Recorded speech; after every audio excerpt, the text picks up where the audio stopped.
Haleluya, puji nama Tuhan. Sidang jemaat Tuhan GPDI Film Latimasi yang diberkati oleh Tuhan Yesus Kristus. Puji Tuhan, bertemu lagi kita semua dalam program GPDI VMM Menyapa. Mari kembali kita membaca renungan firman Tuhan kita saat ini yang terambil dalam kitab Keluaran pasalnya yang ke-13. Kita baca di ayatnya yang ke-17 dan ayatnya yang ke-18. Sekali lagi, kitab Keluaran pasalnya yang ke-13, kita baca di ayatnya yang ke-17 dan ayatnya yang ke-18. Dengan perikop, Allah menuntun umatnya.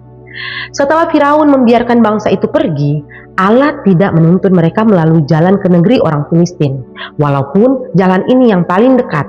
Sebab firman Allah, jangan-jangan bangsa itu menyesal apabila mereka menghadapi peperangan sehingga mereka kembali ke Mesir. Tetapi Allah menuntun bangsa itu berputar melalui jalan di padang gurun menuju ke laut Teberau. Dengan siap sedia berperang, berjalanlah orang Israel dari tanah Mesir. Haleluya, puji nama Tuhan. Saudara yang diberkati oleh Tuhan Yesus Kristus, kembali lagi kita dalam kisah bangsa Israel ketika mereka keluar dari tanah Mesir, ya saudara-saudara. Dan kita tahu bersama-sama cerita ini sangat populer, namun saya percaya firman Tuhan itu selalu baru, ya saudara-saudara. Amin. Saudara-saudara, kita melihat bagaimana ketika mereka hendak keluar dari tanah Mesir ini, saudara-saudara, dikatakan firman Tuhan tadi ayatnya yang ke-7, Allah tidak menuntun mereka melalui jalan ke negeri orang Filistin, walaupun jalan ini yang paling dekat, saudara-saudara. Jadi ketika mereka hendak keluar, saudara-saudara, dikatakan bahwa ada jalan yang terdekat untuk mereka sampai ke tanah Kanaan. Ada jalan yang terdekat, saudara-saudara. Tetapi dikatakan di ayat yang ke-18 bahwa Allah membawa bangsa Israel berputar melewati padang gurun. Bukan berputar-putar, saudara-saudara, tetapi membawa mereka berputar melalui padang gurun, saudara-saudara. Sehingga mereka memakan waktu 40 tahun dalam perjalanan menuju tanah Kanaan. Yang sebelumnya, kalau mereka melalui jalan yang terdekat ini, hanya beberapa hari saja, saudara-saudara. Karena ini pernah terjadi ketika di zaman Yusuf, keluarganya, saudara-saudaranya ketika datang ke Mesir, cepat saja saudara-saudara sudah sampai. Tetapi ketika bangsa Israel, Allah membawa bangsa Israel ini keluar, Allah memilih untuk mereka melewati padang gurun, saudara-saudara. Kenapa Allah merancangkan hal seperti ini? Allah membuat satu rancangan yang besar, di mana dikatakan tadi, Allah berkata, kalau mereka melalui jalan yang terdekat ini, saudara-saudara, jangan-jangan ketika sampai, mereka akan menyesal. Dan mereka mengingat kembali Mesir, sehingga mereka kembali lagi ke Mesir, saudara-saudara.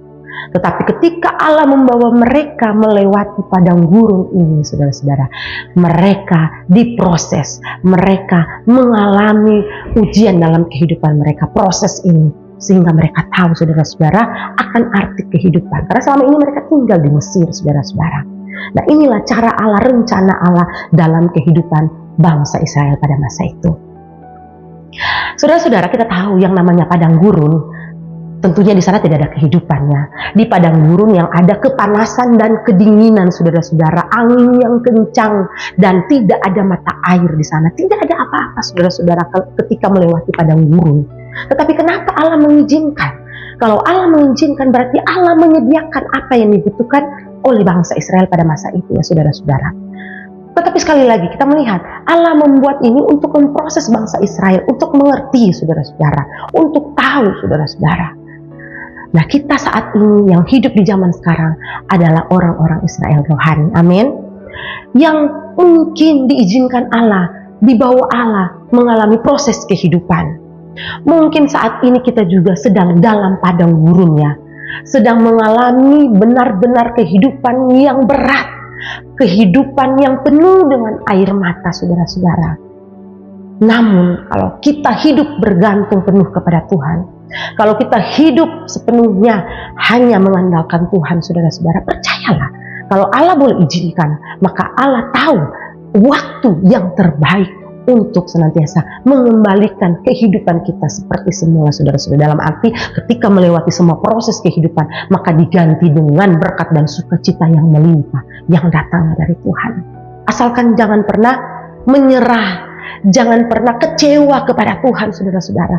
Tetap terus jalan bersama-sama dengan Tuhan, melewati padang gurun ini, saudara-saudara, sehingga kita akan memasuki tanah Kanaan itu yang penuh dengan susu dan madu itu, saudara-saudara. Firman Allah berkata demikian. Saudara-saudara, berbicara tentang padang gurun, kita tahu ketika Yesus berada dalam dunia ini, Yesus juga dibawa ke padang gurun, saudara-saudara. Kalau kita boleh baca satu perikop tentang ketika Yesus berpuasa ini, dan dia dibawa di padang gurun, saudara-saudara. Dikatakan Yesus dibawa paksa itu, saudara-saudara, ke padang gurun, merasakan kehidupan di padang gurun, saudara-saudara. Dan dalam kondisi sedang berpuasa di masa itu. Dan dalam itu pun juga Yesus dicobai oleh iblis, saudara-saudara. Tetapi Yesus mampu melewati semuanya itu, saudara-saudara. Saya yakin dan percaya juga kita semua mampu melewati itu. Asalkan kita tetap terus mengandalkan Tuhan. Amin. Asalkan kita tetap terus berharap kepada Tuhan. Amin. Tetap terus mencari Tuhan.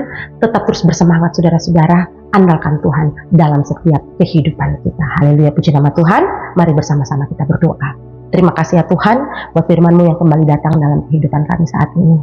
Terima kasih ya Tuhan, terima kasih. Proses yang kami alami, padang gurun yang kami alami, kami percaya Tuhan akan kami temukan mata air, akan kami temukan kehidupan di sana asalkan kami bersama-sama dengan Engkau. Terima kasih Tuhan, terima kasih. Serahkan terus seluruh sidang jemaat Tuhan GPDI Villa Melati Mas dimanapun berada. Mari Engkau alami, menyertai, memberkati. Yang lemah Tuhan Engkau kuatkan, yang susah Tuhan Engkau hiburkan, yang sakit Tuhan Engkau sembuhkan di dalam nama Yesus. Terima kasih ya Tuhan, terima kasih. Kami mengucap syukur selesai dalam renungan firman Tuhan saat ini. Di dalam nama Tuhan Yesus Kristus. Haleluya. Amin. Puji nama Tuhan. Tuhan Yesus memberkati.